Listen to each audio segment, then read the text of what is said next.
Pano, a mund të jetoj një njeri në Shqipëri me 150.000 lekë të vjetra të ardhura në muaj? Po hajta llogarisim.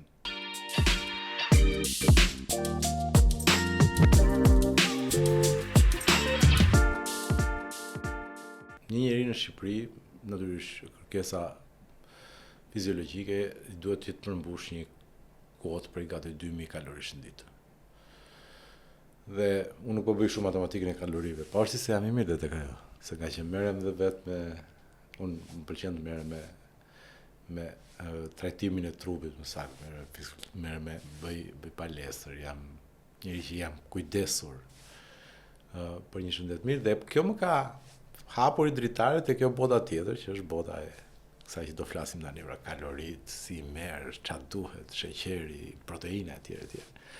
Por nëse do kishim një kompozit për 2000 kalorish, që është një kompozit minimal, sa për të përmbushur kriteret e trurit, sepse truri është konsumatori më I madh dhe më pas pastaj të trupit, në një raport mes 30 dhe 70, po themi 30 proteinë dhe 70 sheqer, praktikisht të duhet që të blesh një bukë, që do të mbushi gjithë kriteret e sheqerit, të duhet të blesh diku te 4-5 kokra vezë për të plotësuar kriteret e asaj proteinës, dhe duhet dhe paktën 10 litra ujë. Të gjitha këto bëjnë diku tek rreth 300 lekë të reja.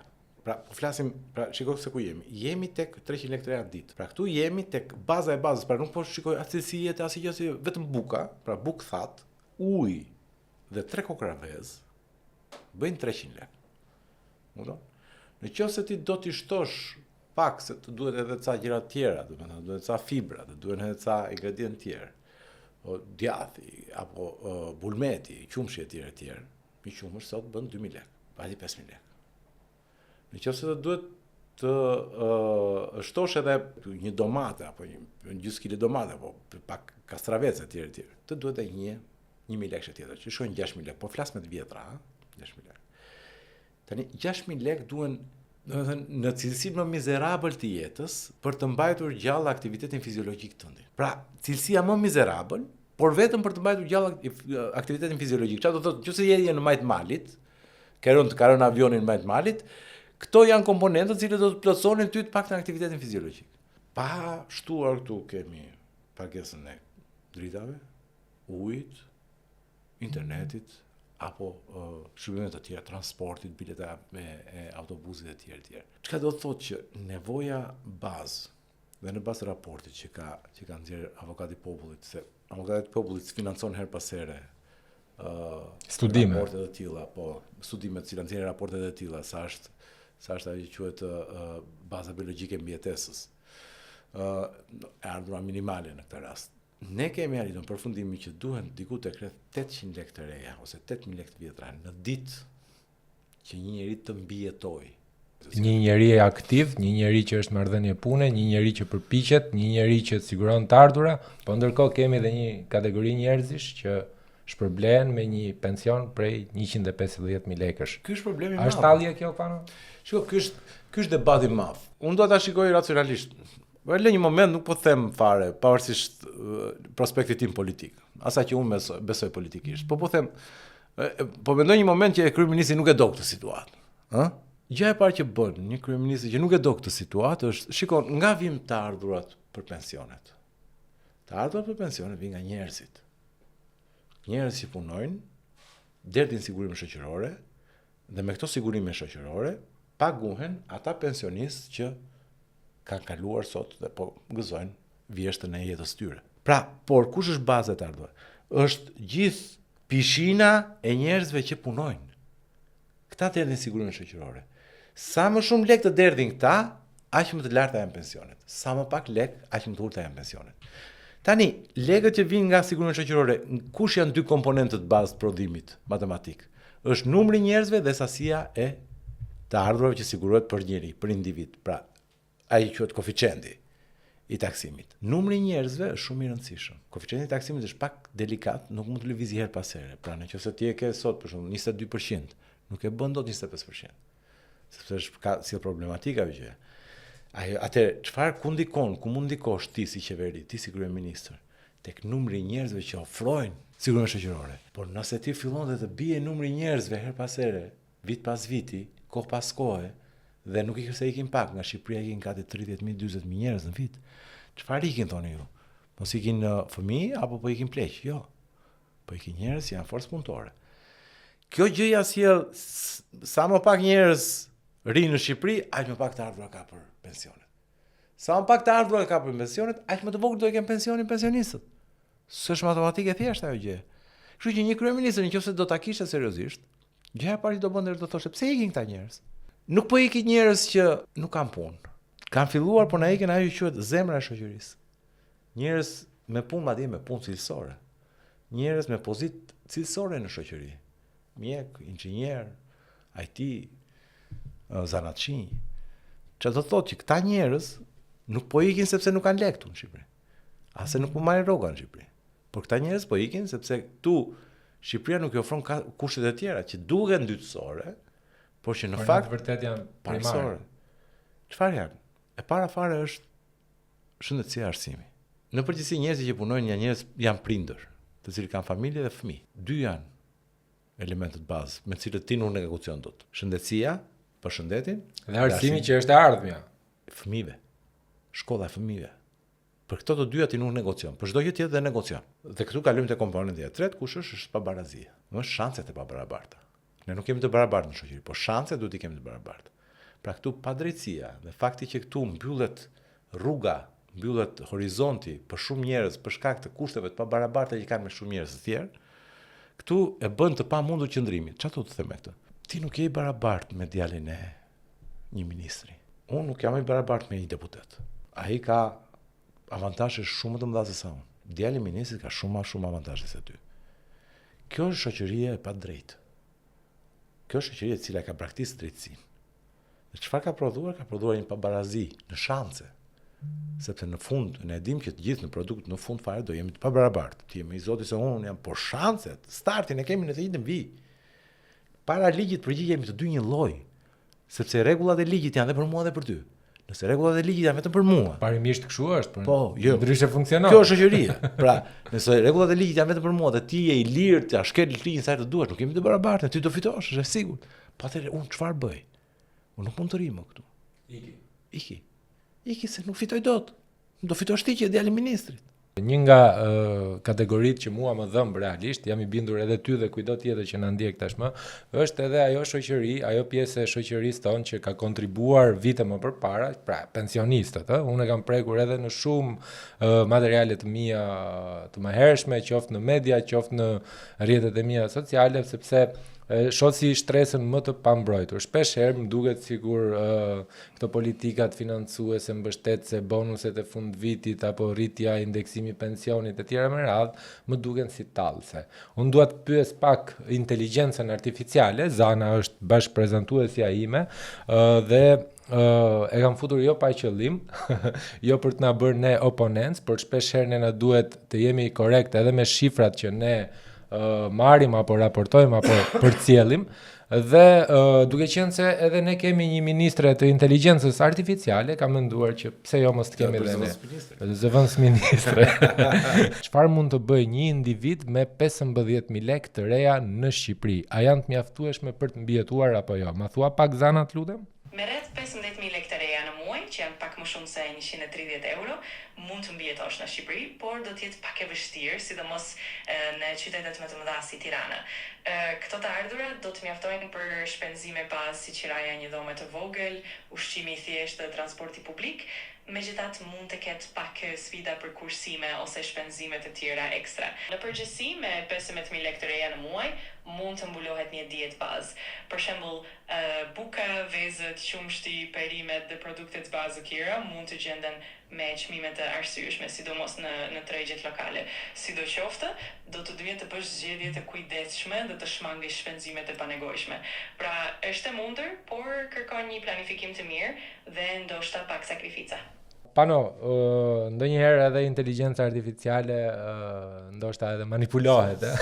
S'është manipulim. Problemi është se nuk e kupton dot kontekstin. Pra, domethënë inteligjenca artificiale është një gjë shumë e mirë, por unë jam i prirur ta shoh si një language model më tepër se sa një content creator. Në sensin që ajo që na ndallon ne dhe do na ndalloj për shumë kohë, nuk e shoh dot në hari, është sensi i vetëdijësisë. Pra atë që flasim. Pra ne e kemi të akumuluar nga eksperienca e ndjeshmërive që kemi prodhuar gjatë jetës. Atë që themi. Për shembull, inteligjenca artificiale nuk do ta marrë vesh asnjë çfarë do thotë hash vetëm bukë thatë. Ne dim sepse kemi ndjer, pra kemi arkivën e ndjeshmërive. Kupton, apo të hash vetëm bukë me djathtë. Ëh? Se nuk po flasim për mish këtu, se vetlaf, mishe, kafe, këto gjëra të harrohet ti me 150.000 lekë se mund t'ja dalësh. Ne jemi sot të varfër, jo sepse punët po na shkojnë keq për shkak të paaftësisë son. Unë jam i bindur që shqiptarët janë sot të varfër në pjesë dërmuese.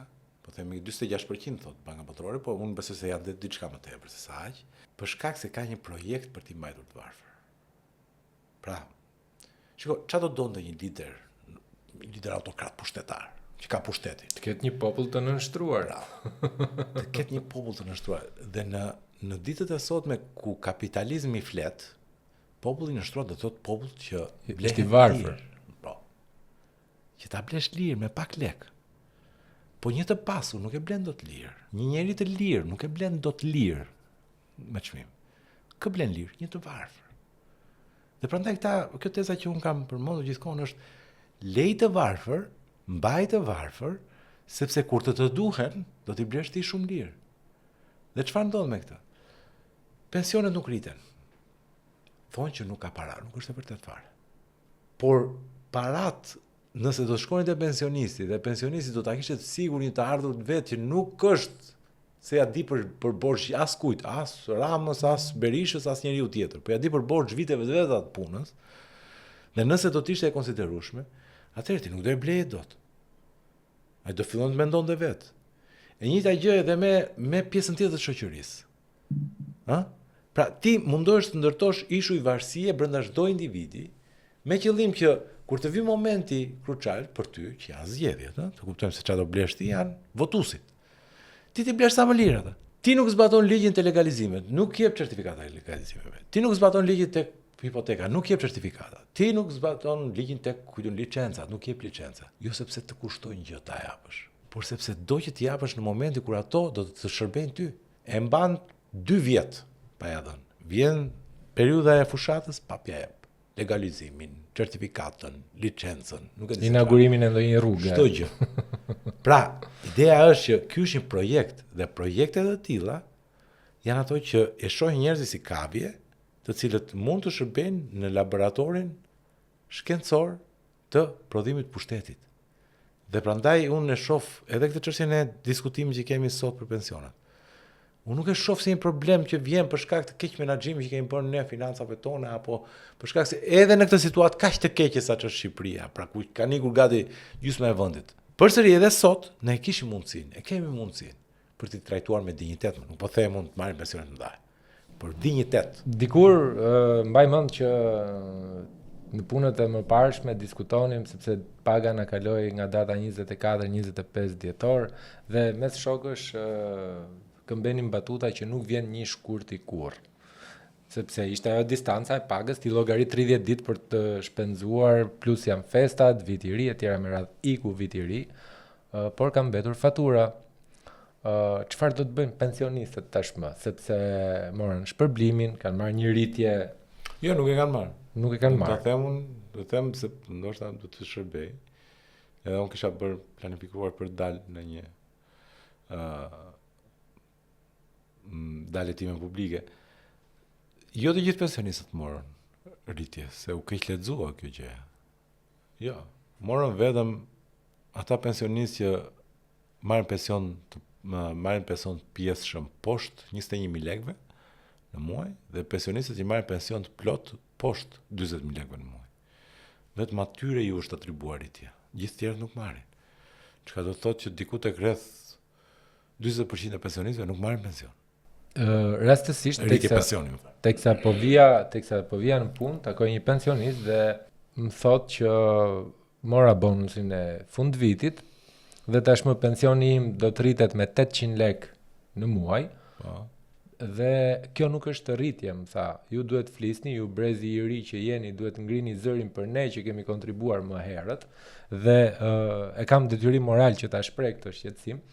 më tha që mora bonusin dhe 800 lek rritje çdo muaj dhe në fund të vitit 2026 unë nuk do të kem bonus dhe mua nuk më është rritur pensioni, por thjesht më është marr bonusi që merja në 2025 dhe më është shpërndar në 12 muaj. Dhe problemi nuk qëndron këtu, nëse unë merja 15.000 lek të reja bonus, unë tashmë do të marr rreth 100 euro tha rritje në total të 12 muajve. Është e vërtet kjo? Po, është dizenjuar. Pra rritja e fundit që u deklarua, pra kjo që po them unë që nuk është dhe për gjithë kjo gjëja, u dizenjua që u mor pa shpërblimi që jepej në fund vitit, pra gjeli që i thoshin. Dhe u shpërnda për 12 muaj.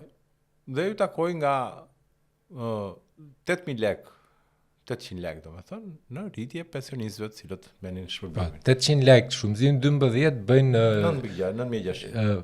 Eksaktësisht. Pyetja lindore, ku shkojnë lekët? Se unë paguaj sigurime, ti paguan sigurime, të gjithë paguajnë sigurime. Çfarë po ndodh me këtë? Sa është raporti? Sa të punësuar duhet paguajnë për një pensionist? Raporti sot është 1:1.1, pra për çdo pensionist ka 1.1 të punësuar. Ne kemi pas raport në vitet tona të ardha, kemi pas 1/3. Pra, një punësuar paguan të për 3 pensione. Një pensionist paguhej nga 3 punësuar. Nga 3 punësuar. Pra ne kishim raportin, kishim rreth 260-270 pensionistë, 270.000 më fal, dhe kishim gati rreth 750.000 forcë punëtore aktive. Më kupton? Këto ishin vitet tona të ardha, po flasim. Nëse tani jemi në 1:1.1, pra për çdo pensionist kemi 1 të punësuar, 1.1 të punësuar. Çka ka futur skemën në ngërç? Kontributet që paguan ky 1.1 i punësuari nuk arrin për të paguar pensionin. Paguan shumë pak. Ky. Atëherë çfarë ndodh? Futet shteti dhe kontribuon me para taksash. Me parat e taksave që ne paguajmë për shërbimet që do marrim ne nga shteti, shteti një pjesë të tyre delegon te pensionet. Dhe kjo vjen për çfarë? Sepse njerëz të tillë mjaftueshëm që të rrisin atë raportin që diskutuam në fillim, pra 1:1.1, ta bëjnë 1/3, nuk ka. Njerëzit po ikin. Fëmijët po lindin pak. Brezat ka rënë dhe numri i popullsisë, numri i lindshmërisë. Raportet mes brezave që dalin pension dhe atyre që futen në punë janë përkeqësuar jo thjesht për shkak të ikjeve që ndodhin, migrimi masiv që ndodh nga popullsia, po edhe për shkak të raportit fillestar të lindjeve me pensionimin. Shiko, ne vitit 80-84, në këtë fash vjetore, kanë lindur mesatarisht çdo vit 80.000 fëmijë. 80.000. Po. Që presupozoj që sot ishin diku 82, diku 79, diku 84. Një e mesme. Pra 80.000 fëmijë. Brezi 84 do të mbulohet me pension, pra kur të filloj të shkoj 70 vjeç, se ne do të na kapi 70 vjeçare. Unë jam shumë i sigurt, pra do ndryshojmë moshën e pensionit. Nuk do jetë më 65, 65, është 70, ndoshta 75. Pra do kapi 75. Do ndalemi pak edhe aty te. Do kapi 70 vjeçin. Kur të kapi 70 vjeçin, ata që do të jenë aktiv, pra njerëzit që do jenë shumë herë më pak, do të mbulojnë, janë fëmijët e lindur viteve 2014-15. 2010-2014. Në 2010-2014, që nuk janë as vitet e krizës, jo, ne kemi lindur mesatarisht 30.000 fëmijë. 30.000, 50.000 më pak se sa rreth 30 vite më parë. Pra, deficiti vjen që këtu. Këta që do na mbulojnë me pensione, do të duhet të ishin në raportin për të ruajtur këtë gjendje që kemi sot 1:1.1. Pra nëse ne kemi 80.000, këta do të linin 88.000. Për të ruajtur pikërisht këtë raport.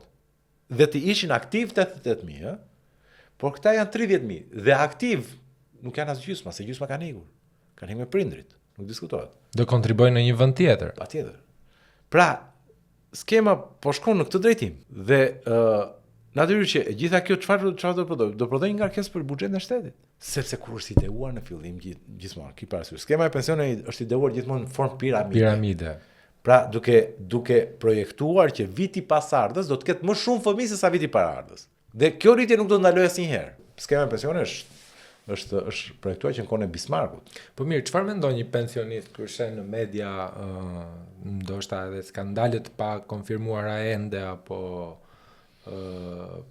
lajme të tipit një shishe verë 33.000 euro, një kantinë rreth miliona euro, dhe si mund të ndihet një pensionist kur konsumon atë Shiko, lajmin? ai pensionisti e ka në dorë. A harron shpejt? Harron. Jemi dëshmitar të kësaj. Ne Sepse- harrojmë.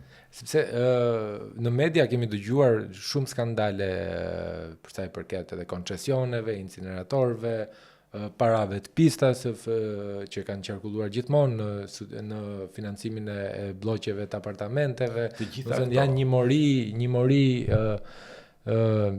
skandalesh, nëse mund të them, që në fund fare përkthehen me orë të tëra në trafikun e çmendur të Elbasanit, që ty të duhet për një bypass ndoshta 5 kilometra, 10 kilometra, nga ana tjetër hapet një tunel në Llogaraj që shumë mirë që hapet sepse edhe ai duhet të shërbej për turizmin e tjera me radhë, por a ka prioritet qeveria shqiptare për të zbutur pak, për t'ia bërë qytetarit jetën më të lehtë? Më the kur erdhe këtu që tu desh një orë të parkoje. Po, jo detyrimisht.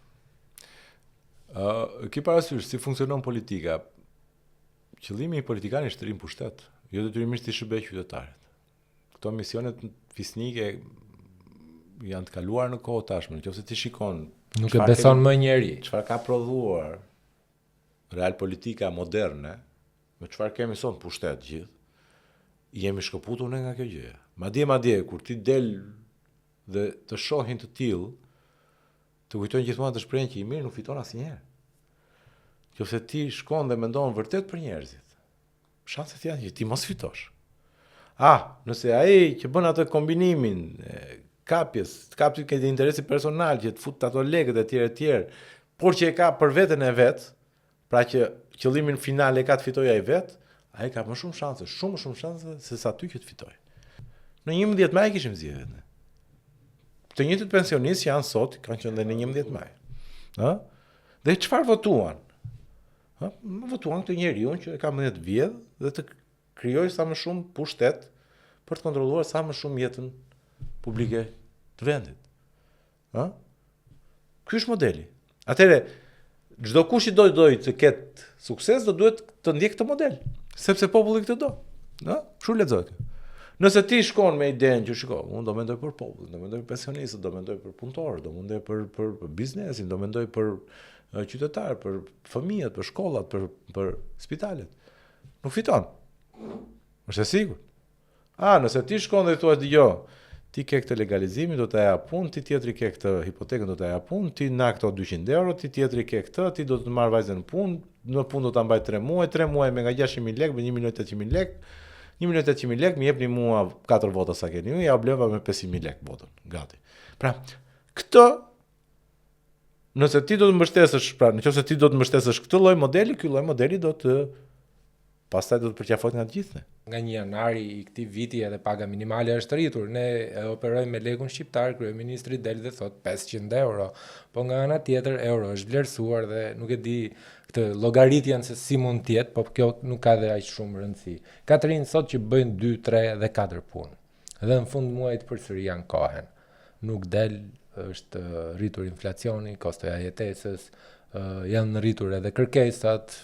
Ti mendon sa do ta kem pensionin unë, që jam i linduri i pas viteve 80, ti e the, 80-84 që ishte ajo fasha e kategorisë 5 vjeçare. Është më keq, po 90 kanë lidhur 90 fëmijë. Pyetja ime është sa do ta kem unë pensionin. Unë sot jam rreth 40 vjeç. Ndoshta ti e pak më shumë, pak më pak, nuk ka rëndësi. Unë personalisht sa do ta kem pensionin. Unë paguaj sigurime, kam punuar gjithmonë, kam 20 vite që punoj. A do të kem një pension, do të jetë pyetja më mirë, apo sa do ta kem pensionin? Shiko, ligje përcaktojnë që pensionin nuk mund të ulen përveç në një rast të veçantë. Ajo që i jepet do të jepet. Problemi është sa do të vlejë ajo që merr. Si do kuptosh një gjë, nuk ka vlerë shifra fizike. Unë do të thoja për shembull do marrësh 1,5 milion lekë. Por do të thoja që kur marrësh 1,5 milion lekë, çfarë mund të bësh me 1 milion lekë? Vesa do ketë vetëm 1.000 lekë kokra. Apo vesa do ketë vetëm 2.000 lekë kokra.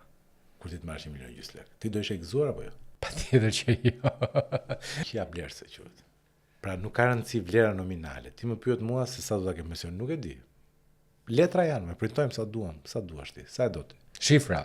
Letra është. Paraja është letër. Ne printojmë si duam, sa të duam. Guvernatori e urdhër, printojmë para. Problemi sa vlen ajo gjë.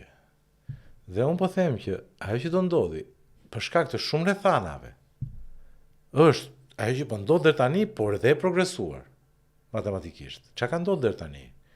Është që fuqia blerëse, pavarësisht se ne sot kemi nominalisht pension më të lartë se sa në 2010-ën, 2011-ën. Fuqia blerëse ka rënë me 40% mesatarisht. Një pension mesatar në vitin 2012, në mos gaboj, ka qenë 128.000 lekë, por buka ishte me 600 lekë. Sot pensioni mesatar është 180.000 lekë, por buka është 1.200 lekë. E njëjta bukë është 1.200 lekë. Çfarë do thotë që pavarësisht se pensioni është rritur me 50%, gati.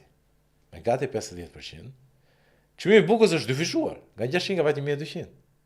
Çka do thotë që ti ke humbur gati 30%. Po flasim për produktin bazë. Bazën. E njëjta që ka ndodhur me vezën, Edhe me qumshtin. edhe me qumshin. Me të gjitha. Shikoj çfarë ndodh. Kur ka deficite të tilla demografike, një vend zakonisht tenton të rrisë moshën e pensionit. Qëllimi është pak obskur, domethënë ideja është me i lëm pak ditë i personit për të gëzuar pension. Pra, sa më pak jetë të ketë ai që ti të paguash sa më pak para. Sa më pak para. Pra ky është motivi i rritjes moshës pensionit. Kemi qenë rreth 3.7 milion banor, jemi 2.2 sipas shifrave zyrtare. Po a do ishte zgjidhje ose a është problemi kryesor emigrimi masiv i gjithë situatës, jo vetëm tek skema e pensioneve, edhe tek rritja ekonomike. Se tani ne po flasim ka rritje, po dëgjojmë ka rritje ekonomike, po nga ana tjetër si përkthehet kjo? Emigrimi dhe rritja janë dy gjëra ndryshme, domethënë, por është problemi i madh emigrimi. Është pasoja më e keqe që ka prodhuar kjo gjë që ne kemi ndërtuar. Realiteti që po ndërtojmë, pasojën më të keqe ka faktin që njerëzit ikin dhe pse? Sepse në fund fare gjëja më e keqe që ndodh në këtë jetë, në gjithë dialektikën e marrëdhënieve të saj është ikja. Pra ti kur jeton keq vdes, kur një shtet qeveriset keq njerëzit ikin. Pra në fund fare ikja është ajo simbolika e punëve të këqija. Dhe praktikisht ikja është pasoja më e keqe që ka ky sistem, që po prodhon ky sistem. Pse? Sepse shiko, njerëzit e bëjnë mendin. Atë nuk kanë pyet dhe malet. Kështu që Shqipëria në vetvete janë njerëzit, janë shqiptarët. Nëse shqiptarët ikin, toka këtu do mbetet. Po nuk e di atë quhet më Shqipëri. Problemi i madh që kemi ne është pikërisht kjo. Që shqiptarët po ikin dhe këtu do të vinë të tjerë. A do quhet më Shqipëri më mbrapa? Se di, nëse do zëvendësohemi, pra se ne do të ikim, do të vinë Filipina, sa ku diun, Bangladesh, sa Egjiptian. A meriton më të quhet Shqipëri, nuk e di. Sepse Shqipëria është ndërtuar për shqiptarët. Por natyrisht ikja është më e keqe që mund të përjetojë një popull. Po pra, sepse është dhe pak absurde në fakt, në një vend ku ka rritje ekonomike, që nuk kemi rritje ekonomike ne. Ne kemi flitet në media. ne kemi performancë goxha simpliste. Pra ekonomikisht ne jemi nivelet të ulta, jemi nën kapacitet, jashtëzakonisht shumë nën kapacitet, se duhet kuptosh që për ekonomi të vogla si puna jon, të pazhvilluara ende, rritje për 3.5% apo 4% në vit nuk është rritje. Është si Gjermania që ndroi 0%. Pra, ku Shqipëria rritet me 3.5-4%, është Gjermania që ndron 0%. Dhe praktikisht Shqipëria nuk rritet. Do duhet kohë, do duhet një ridimensionim i gjithë ekonomisë si Shqipëria të fillojë të rritet. Do duhet parë ndryshe e gjitha. Ka hallin e madh pasaj që edhe kjo rritje që prodhohet nuk shpërndahet. Do kuptuar, nuk më intereson mua sa u rritëm nominalisht. Ty, mua, të tjerëve na intereson sa pjesë të kësaj rritje kemi marrë ne. Pra, nëse ne le të themi jemi 100 veta dhe rritemi me 100 lek dhe ne të gjithë marrim nga 1 lek, është më mirë se sa ne jemi 100 veta, rritemi me 1000 lek, po ne marrim nga gjysmë leku sepse 950 lek të tjera i merr një person. Pra është shpërndarja që ka shumë rëndësi. Sa më vjen mua nga kjo rritje ekonomike? Çfarë përfitoj unë? Bravo, unë personalisht. Nëse ti gjithë rritjen ekonomike i prodhon Shqipëria, po themi 3.5% ka qenë vjet. 3.5% që ka qenë vjet shkon te diku te 1 miliard euro. Këtë 1 miliard euro që shqitur ekonomia shqiptare vjet, e kanë marrë 4-5 persona. Po ti shikosh, merr bilanc. Për të parë se kush ka allokuar. Bravo. Ku ka vajtur rritja ekonomike? Për sektor jam shumë i sigurt. Sektorët kryesor kanë qenë ndërtimi, turizmi. Së fundmi turizmi. Kontributorët kryesorë, këto kam pasur mbledhje më të madhe parave. Pra, parat kur kanë ardhur kryesisht te këto sektor. Rritja. Po flasim për rritje, jo për ekonominë totale. Për rritje kanë ardhur, rritja ekonomike ka ardhur nga turizmi dhe nga kush e ka marrë këtu? Merë ndërtimin, bëj bilancet dhe do shikosh i 5 veta janë. Merë turizmin, bëj bilancet, do shikosh po prap 5 veta. Mund të jenë ata 5 që ndërtojnë. Ka shumë mundësi që edhe të përputhen. Pavarësisht se ka rritje, ç'më duhet mua? Më kanë ngër ata rritjen. Për mua është si puna e asaj legjendës që nëse fqinji im ka, edhe unë mirë jam, sepse nëse unë nuk do kem, do shkoj t'i marr fqinjit hua.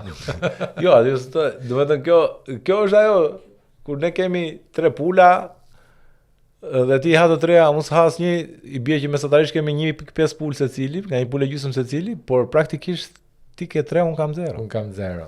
Mirë, ishim shumë të qartë deri tani dhe do doja që të bënim disa pyetje, ose unë më saktë bëja disa pyetje dhe të merrja disa përgjigje të shkurtra. A është Shqipëria një vend i pajetueshëm për të rinjt dhe pse jo për të moshuarit? Jo i pajetueshëm, vërtetësisht i jetueshëm, që ka nevojë të kthej timonin, sepse nëse vazhdon kështu, shumë shpejt do ta marrë atë titull. Nëse do ishte nesër ministër financash, cila do ishte kontrata që do e kishe grisur menjëherë? Shiko, nuk do kisha gris kontratën. Inshallah nuk më bëjnë. Se çfarë janë ata që kanë firmos, incineratorët, sterilizimin, check-upin. Çfarë janë ata që kanë firmos tenderat me 20 milion euro për kilometër rrugë. Unë do t'i rihja me duar. Pra, e them këtë që edhe publiku ta di që ju lutem mos më vendosni ministër financash, sepse unë do t'i kap, do t'i rrah ata njerëz. Më kupton, kushdo që ka firmos. Dhe kjo nuk është fare figurative. Po e them, pra për të parandaluar një krim, mos më vendosni ministër financash, se këta njerëz që kanë firmosur këto, më kupton, në një vend ku pensionisti merr 150.000 lekë, duhet rrahur fizikisht. Kështu që për të mirën e përbashkët, më mirë mos jem unë. Dhe jo vetëm këto, se janë një listë me gjëra, por nuk jam përgatitur tani, se sinqerisht do t'i merrja të gjithë grupet me radhë, do t'i thrisja në zyrë dhe thoja hajde, kush është grupi që ka miratuar këtë? Janë 1 2 3 4 5 6 7 9 10. Hajde ne këtu, po. Të gjithëve, si tek lulkuqet mimure që fillon ai drejtori, pau, kështu. Do ta bëja fizikisht, më kupton? Por fatmirësisht po më ndihmon Zoti, nuk je, ha? Nuk jam. Dgjoj, po mirë, pse pensionistët italianë vinë jetojnë në Shqipëri dhe këta tanët duan të ikin jashtë Shqipërisë? Shiko, pensionistët italianë marrin diku te 2000 euro. Shqipëria është një vend i mirë për të jetuar me 2000 euro. Ka kushte të mira, ka det, ka pensionistë çado. Pensionistët nuk kanë, edhe buk kanë një herë ditë. Shumë pak kanë, konsumojnë shumë pak. Më shumë konsumojnë ilaçe. Ilaçe, ato që bien shumë në hise të pensionit, po themi. Dhe praktikisht ç'a duan diell, duan mo të mirë. Klim të mirë. Që ka Shqipëria. Ne kemi këtë gjë. Ka detin, ka malin. Ka det, ka mal, duan mjedise miqësore, pra njerëz miqësor. Më kupton se këtë duan pensionistët. Nuk duan kompetitivitet, kanë mbaruar punë me garat. I kanë kaluar para nesh. Bravo. Kështu që Shqipëria t'i jep këto gjërat, kesh ca para, kesh 2000 euro në muaj, siç marrin pensionistët, apo 4000 euro një çift pensionistësh italianë, është mirë. Jeton në Shqipëri, jeton rehat. Si ka mundësi që ne gjejmë lek për satelit dhe nuk gjejmë lek për pensione? Të gjitha ne kemi lek mjaftueshëm, por është e gjitha çështje prioritetesh. Pra, çdo qeveri për këtë zgjidhet. Teorikisht do duhet zgjidhej për prioritetet. Pra, le të them dialogu mes votuesit dhe të votuarit, atij që kërkon votën duhet të jetë pak a shumë i thjeshtuar, duhet të jetë ky. Hajde këtu zotëri, po. Sa lek do dhe çam jep? Sa lek do si taksa? Pra, sa do të kem taksën e tatimit të ardhurat, sa do të kem të fshën, sa do të kem të gjitha taksat. Kjo është sa lek do. Dhe çfarë do më japësh me këto lek? Se lekët qeveria nuk i merr për vete. Lekët i merr që t'i kthejnë shërbime për njerëzit. Tani çfarë shërbime më sjellti mua me këto lek? Dhe këtu ka një garë mes njerëzve, pra vjen parë, thotë, shikoj, unë do ta bëj të vëshon tatim fitimi 15% edhe 10%, po do të jap kaq e kaq. Ti thotë do ta bëj 15%, po do të jap edhe këtë gjë tjetër. Pra, kjo do të jetë gara. Kjo s'ka ndodhur asnjë në Shqipëri. E ku do të shkojmë? Çfarë presim nga 2026? Do jetë një vit më i vështirë? Shiko, unë besoj që në 2026 ne do shikojmë ndryshime të forta. Tregu i real estate-it duket se po jep shenjat e para të këputjes. Do sa që personalisht kam qenë në 2021-shin, po shikoja dje që kam quajtur një flusk. Sepse nuk më qëndron që një vend me pagë mesatare 800.000 lekë, 700.000 lekë, të ketë shes metra katror si me qenë Në mes të Romës. në një vend ku paga mesatare është 5.000 euro. Pra, ka një lidhje mes të ardhurave që marrin pjesa e madhe e popullsisë, pra mesatarja e popullsisë dhe çmimeve. Kur kjo lidhje këputet, atëherë iracionaliteti do ta zerojë diferencën, besoj unë, kështu që këtë vit presim një shpërthim të fluskës. Pano, të falenderoj shumë për fjalët e sinqerta dhe për këtë bisedë më se të sinqertë. Ishte kënaqësi që e hapim sezonin e podcasteve për vitin 2026 me problematika, sepse po nuk i folëm problematikat, ndoshta nuk do ta kuptojmë që janë probleme. Ishte kënaqësi. Kënaqësi për mua. Faleminderit. Ishim me Pano Sokon, ekspert ekonomie, folëm për problemet, rritjen ekonomike, problemet ekonomike, pensionet dhe shumë diskutime të tjera. Bashkë shihemi në javën e ardhshme dhe faleminderit që na ndoqët.